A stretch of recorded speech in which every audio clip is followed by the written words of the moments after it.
الحمد لله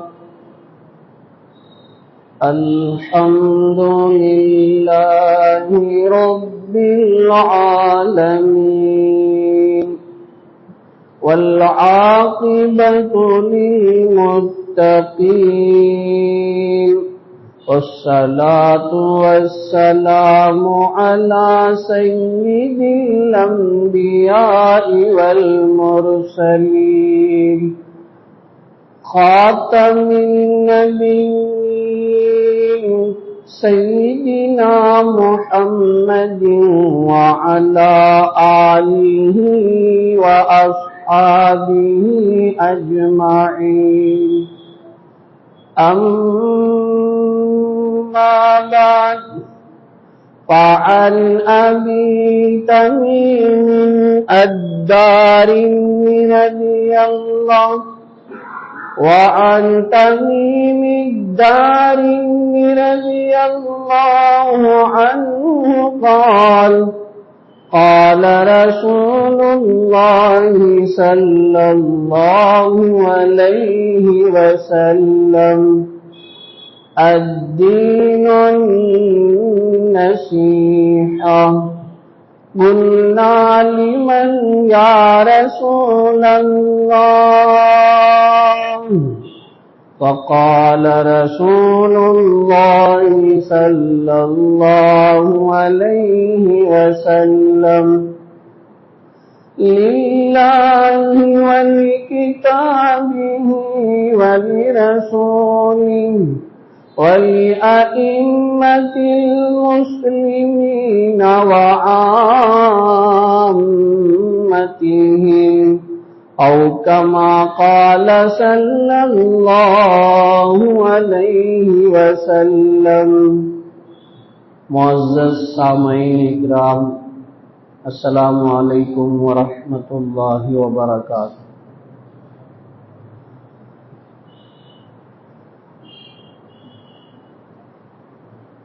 چاند کے مہینوں کے حساب سے رجب المرجب کا مہینہ چل رہا ہے. انگریزی اور چاند کی تاریخ میں ایک دن کا فرق. آج انگریزی 17 تاریخ ہے تو ایک دن کم چاند کے 16 تاریخ. آج 16 رجب ہے.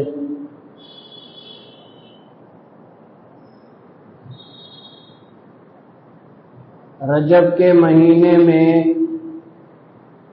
کیا کام اسلامی حساب سے کرنا ہے؟ تو بعض حدیثوں میں جس کی سند میں کمزوری ہے یہ بات ملتی ہے کہ جب چاند کا رجب کا چاند دیکھ لیا جاتا تو ہم سب کے آخری نبی حضرت محمد مصطفیٰ صلی اللہ تعالی علیہ وسلم یوں دعا فرماتے: اللہم بارک لنا فی رجب و شعبان وبلغنا رمضان، جس کا ترجمہ: اے اللہ ہمارے لیے رجب کے اور شعبان کے مہینوں میں برکت عطا فرمائیے اور رمضان کے مقدس مہینے تک عافیت کے ساتھ پہنچا دیجیے. تو اس دعا کے اعتبار سے یہ بات سمجھ میں آتی ہے کہ رمضان کے مہینے کو پانے کے لیے ہم سب کے آخری نبی علیہ الصلوۃ والسلام 2 مہینے پہلے سے اللہ کے دربار میں دعا کیا کرتے ہیں، مانگتے ہیں.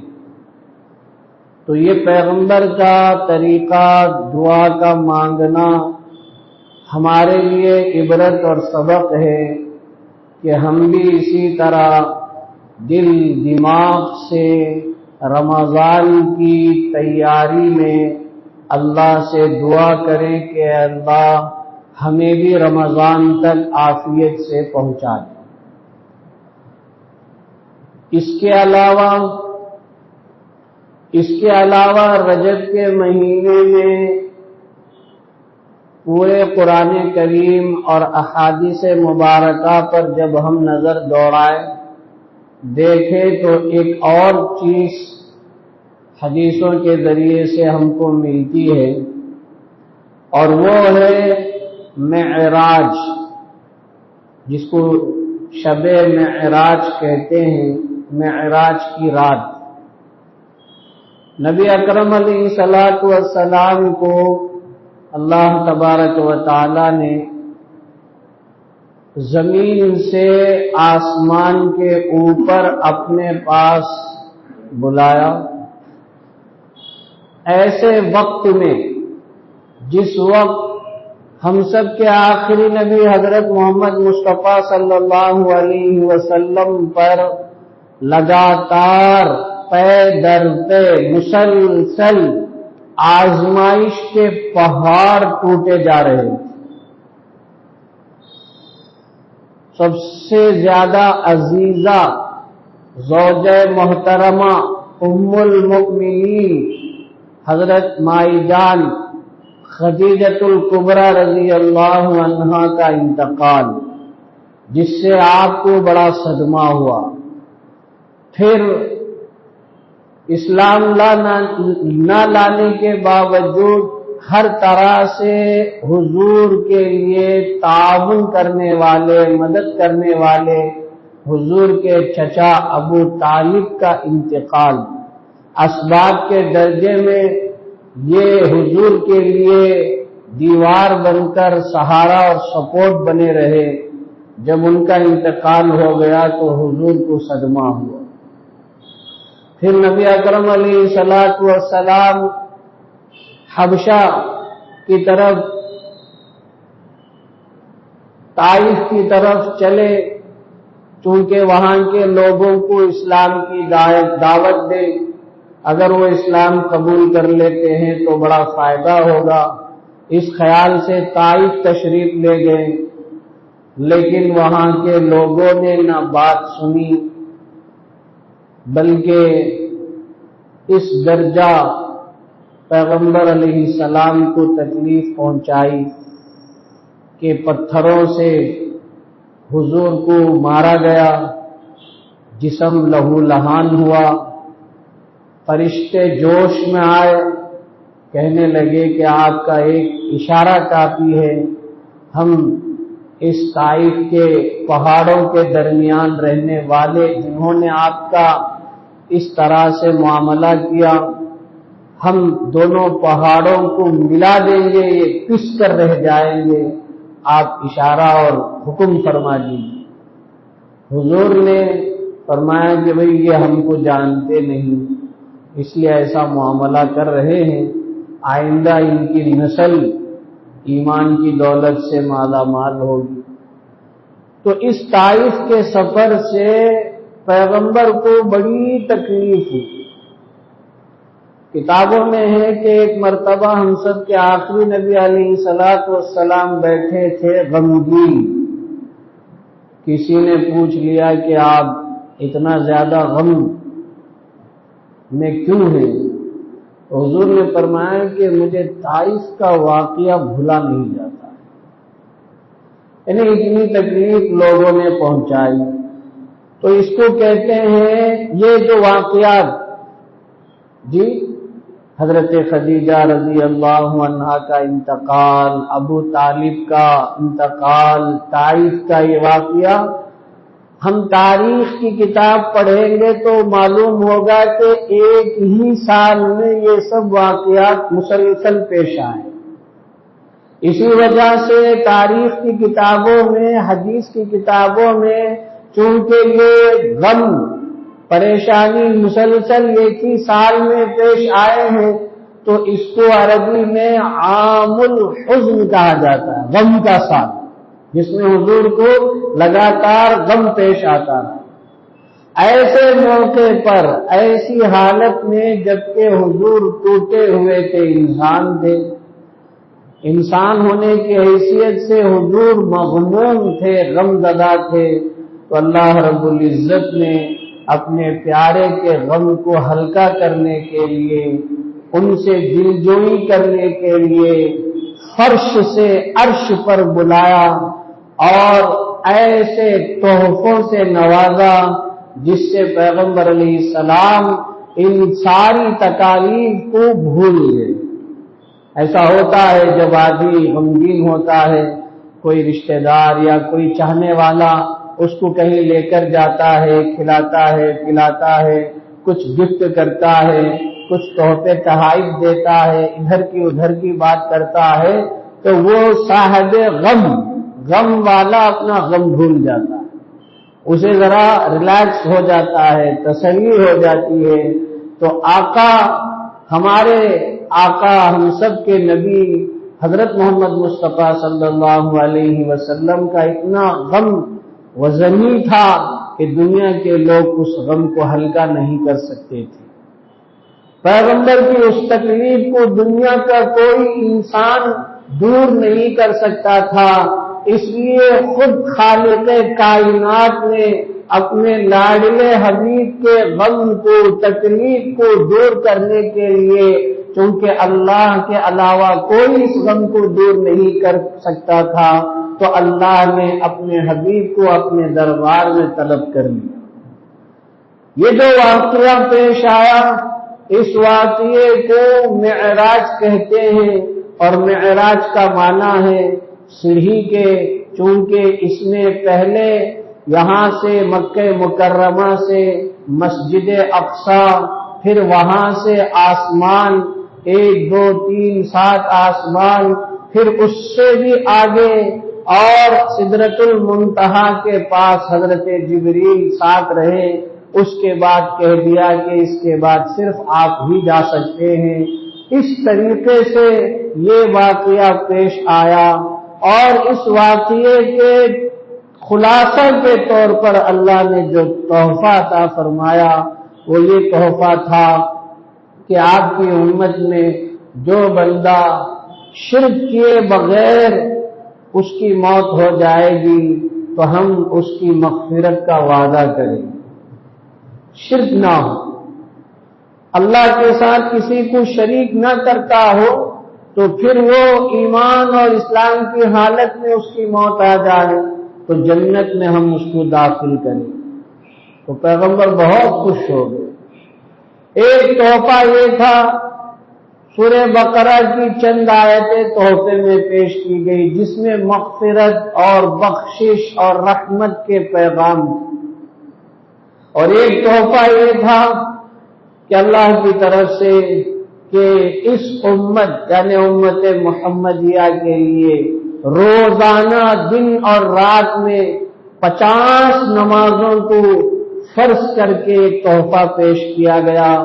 حضرت موسیٰ علیہ السلام پر اللہ کی بارہا رحمت ہو کہ انہوں نے ان کی قوم کو سامنے رکھتے ہوئے پیغمبر علیہ السلام سے درخواست کی کہ میری امت پر بھی نمازیں فرض تھی، لیکن میں نے اپنی آنکھوں سے دیکھ لیا کہ میری امت نمازوں کے سلسلے میں بڑی غافل رہی، اور وہ تو 2 وقت کی نماز تھی، اور آپ کے یہاں تو 50 وقت نہیں پڑھ پائیں گے، آپ تشریف لے جائیے، اللہ سے درخواست کیجئے اس نے کم کر دی۔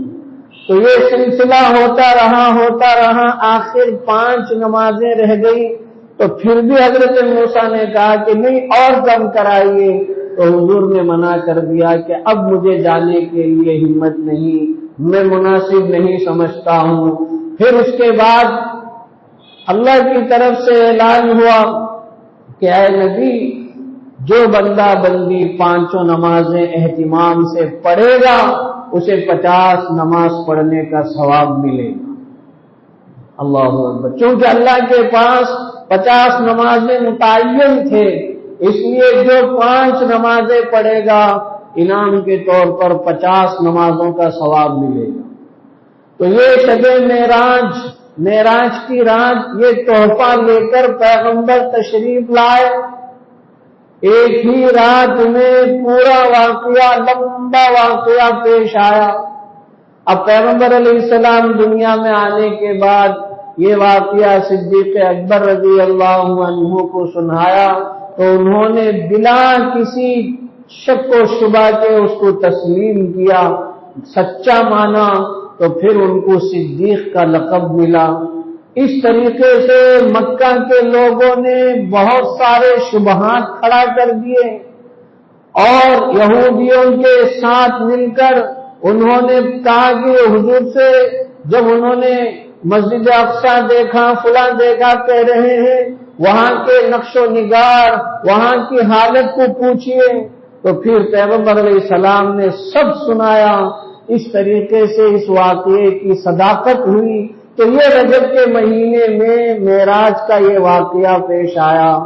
اس کے بعد لمبی زندگی پیغمبر علیہ السلام باحیات رہے، مکہ میں بھی رہے، مکے کے بعد مدینے میں بھی 10 سال رہے، لیکن پوری تاریخ کی کتاب اٹھا کر ہم دیکھ لیں، کہیں بھی اس واقعے کے مناسبت سے اس رات میں عبادت کے طور پر جاگنا، کوئی عبادت کرنا یا قبرستان جانا، جیسے شب معراج کے موقع پر لمبی چوڑی تقریریں ہوتی ہیں اور اس رات کو گویا کہ عید کی رات تصور کی جاتی ہے، اس کا کہیں سے بھی ثبوت نہیں۔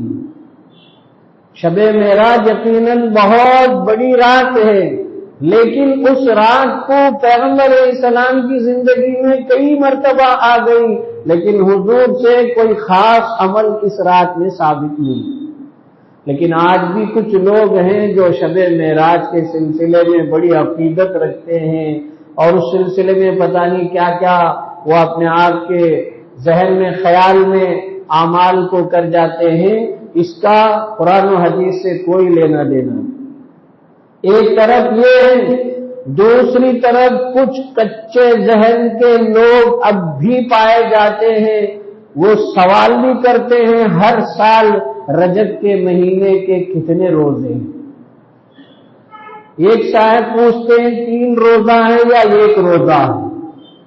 اس طریقے سے دیکھیے محرم کے مہینے میں عاشورے کا روزہ ہے 10 تاریخ کا، پھر پیغمبر نے چونکہ ارادہ ظاہر کیا تھا کہ 9 کا بھی اگلے سال میں رکھوں گا، اس لیے علماء نے فرمایا کہ 9، 10 یا 10، 11 اس طریقے سے عاشورے کا 2 روزہ رکھا جائے، اور ذی الحجہ کے مہینے میں 9 تاریخ کو عرفے کا دن ہے تو عرفے کا روزہ رکھا جاتا ہے۔ حدیثوں کے اندر اس کا ثبوت ہے۔ اسی طرح اگلا مہینہ جو شعبان کا ہے، اس میں 15ویں تاریخ کے دن روزہ رکھنے کا فضیلت کی روایتوں میں اس کا بھی ثبوت ہے، تو وہ روزہ بھی رکھا جا سکتا ہے۔ تو یہ رمضان کے مہینے کے روزے تو فرض ہیں، باقی نفل روزے عرفے کا ہے، محرم کا ہے، اور شعبان 15 تاریخ کا ہے۔ اس کے علاوہ ہر پیر کے دن، جمعرات کے دن پیغمبر کا روزہ رکھنے کا معمول رہا ہے۔ اسی طرح ہر مہینہ 13، 14، 15 3 دنوں میں، چاند کے 13، 14، 15 تاریخ میں، جس کو ایام 20 کہا جاتا ہے، ان 3 روزوں کا رکھنے کا بھی پیغمبر کا معمول رہا۔ یہ سب نفل روزوں میں آتے ہیں۔ تو اگر کوئی بندہ بندی رجب کے مہینے میں 13، 14، 15 جو کہ ابھی اس اعتبار سے گزر چکے، آج 16 تاریخ ہے تو کل تک وہ 15 تاریخ بھی گزر چکی، تو 13، 14، 15 اگر ہر مہینے کا جو نفلی اور مسنون روزے ہیں، مستحب روزے ہیں، اس کو اگر کوئی رکھنا چاہے تو اس کی گنجائش ہے، لیکن رجب کے مہینے کی کوئی خاص تاریخ اور دن میں کوئی روزہ ثابت نہیں۔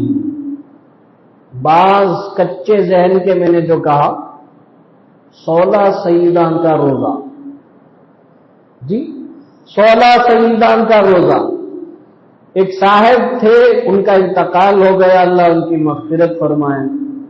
انہوں نے مجھے ایک چھوٹا سا 10-15 صفحے کا ایک رسالہ کتابچہ مجھے دکھایا، دیا، تو میں نے پڑھا تو نہ اس کا سر ہے نہ اس کی دم ہے۔ نہ اس میں واقعہ کچھ لکھا ہے. 16 سیدہ عورتیں خاص طور پر رجب کے مہینے میں 16 سیدہ کا روزہ رکھتی. تو 16 سیدہ کیا بلا ہے، کیا چیز ہے؟ نہ دم ہے نہ سر ہے، کچھ نہیں. یعنی اس کا مطلب ہے کہ اس کی کوئی حیثیت ہی نہیں. لیکن آج بھی کچھ عورتیں اس کا خاص اہتمام کرتی ہیں، جو بالکل قرآن و حدیث سے ہٹ کر، حضرات صحابہ کی زندگی سے ہٹ کر، اسلامی تعلیمات سے ہٹ کر ہے.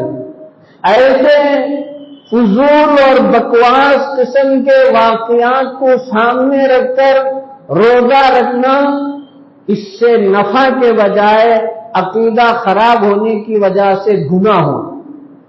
اس لیے ایسے روزوں کے چکر میں نہ پڑے، بلکہ جو قرآن و حدیث سے جن کا ثبوت ہے، جن کی حدیثوں سے دلیل ملتی ہے، جو فضیلت والی ہے، ایسے روزوں کو رکھا جائے تو انشاءاللہ یہ نفل روزے ہمارے، اگر فرض روزوں میں کمی رہے گی تو یہ نفل روزے اس وقت کام آئیں. باقی اس طریقے کے رجب کے الگ سے روزے، فلاں روزے جو اپنے طور پر 16 سیدہ کا روزہ کے نام سے رکھتے ہیں، یہ صحیح طریقہ نہیں ہے.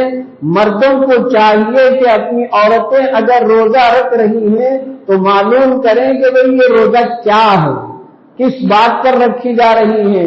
اگر یہ روزے صحیح اور درست طریقے سے ہیں تو اجازت دیں، اور اگر غلط طریقہ ہے تو ہرگز اجازت نہ دیں.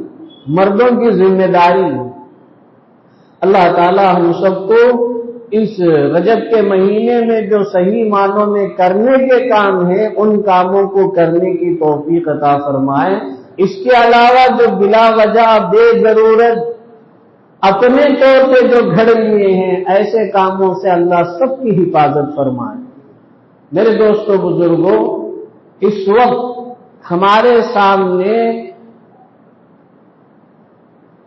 جو پوری دنیا کے حساب سے سپر پاور کہلانے والا، بگیسٹ پاور کہلانے والا گھٹنے ٹیکنے پر مجبور ہو گیا.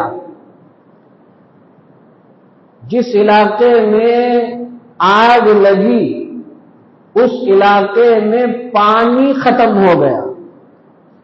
دوسرے علاقوں سے، صوبوں سے پانی منگوایا جا رہا ہے اور آج بھی آگ کا سلسلہ باقی ہے.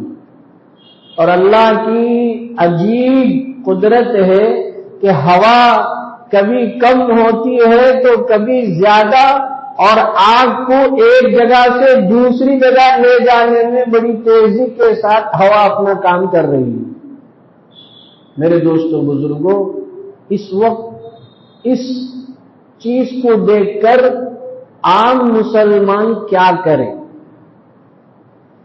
آیا یہ چیز دیکھ کر عام لوگ خوشی منائیں یا کیا کریں؟ میرے دوستو بزرگوں، ظالم اپنے ظلم کی انتہا کو پہنچ کر واپس آنے کے بجائے اور زیادہ آگے بڑھ رہا ہے ظلم میں.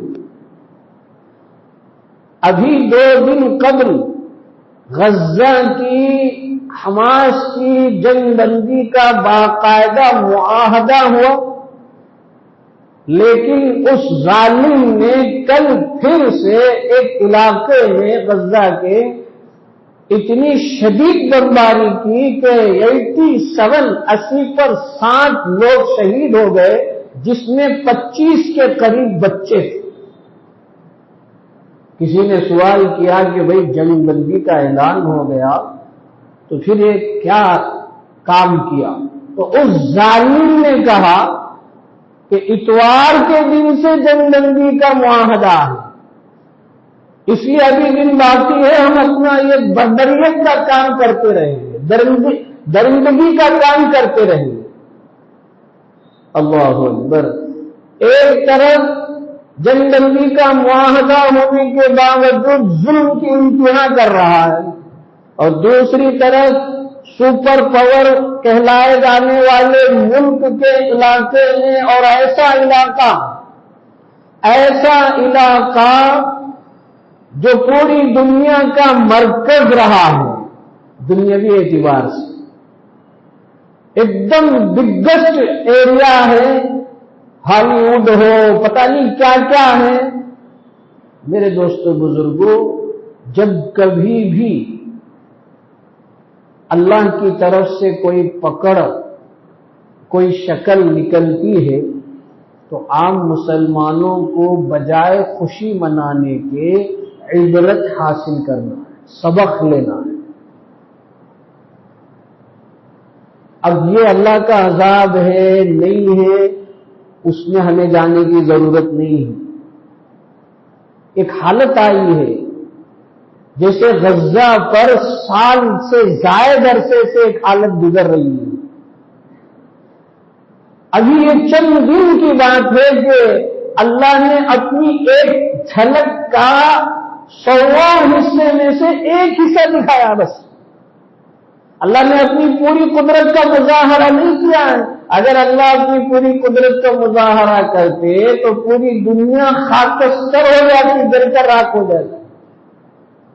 اللہ نے ایک جھلک، ایک جنگ کے موقع پر نبی اکرم علیہ الصلوۃ والسلام صحابہ کے ساتھ جا رہے تھے، ایک ایسا مقام آیا جو ایک قوم، اس قوم پر اللہ کا عذاب آیا تھا، وہ علاقہ سامنے آیا تو حضور نے اپنے سر پر چادر اوڑھ لی اور کہا کہ تیزی سے نکلو۔ اپنے صحابہ کو فرمایا تیزی سے نکلو، اس راستے کو تیزی سے پار کرو۔ پھر آگے چل کر فرمایا کہ یہ وہ جگہ ہے جہاں اللہ کا عذاب آیا، تو ڈر ہے کہ کہیں ہمیں اس کی نحوست میں لپیٹ میں نہ آ جائے۔